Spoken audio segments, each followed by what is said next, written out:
Coach Clifford, thanks for coming in, making some time. Boxing season is upon us. Going to start this weekend. Friday night fights. What is Friday night fights? Friday night fights. Well, we fight on Friday.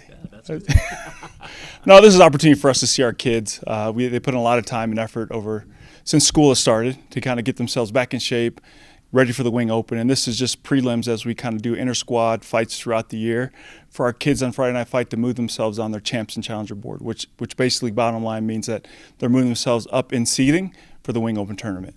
And I know some cadets come down. It's obviously usually an exciting atmosphere, and just to kind of get in that mood of boxing, right? Absolutely. I mean, 'tis the season, right? Like, it's time for us to put gloves on faces and do some things that are a lot of fun and challenging and all those things that come with boxing. But I'm really excited to get the season going with our first inter-squad on our Friday Night Fight this Friday. Absolutely.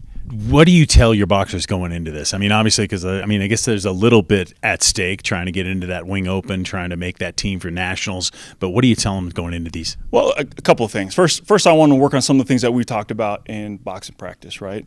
Individual athletes have different things they need to work on. So I want to see that come to fruition when they're boxing an opponent and what that looks like when someone's in their face.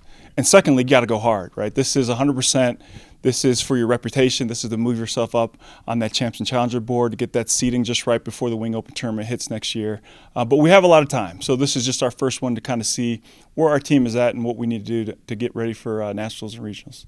As a former national champion yourself, what's the mentality you need? Obviously, because this could be your buddy. This could be a squadron buddy. It could be someone you don't necessarily like. But, I mean, how do you go against someone that this is one of your teammates and you got to hit him? Yeah, Once upon a time, it used to be like that. Yeah, right. You walk in the gym, but I've been trying to help our kids and our cadets understand, when you walk in that gym, the mentality's got to change. You got to switch that switch on, turn that switch on, and focus on what it is in the task at hand. And the task at hand is whoever we put in front of you, the idea is to beat that person in front of you. Albeit they're friends, they're teammates, right? We want to lift each other up, but iron sharpens iron. And we want to make sure that those kids are pushing each other to be the best that they can be. So when we get to that point where we're competing outside of USAFA, that we're top dogs. Should be fun. Coach Clifford, thanks. Always a pleasure, my man.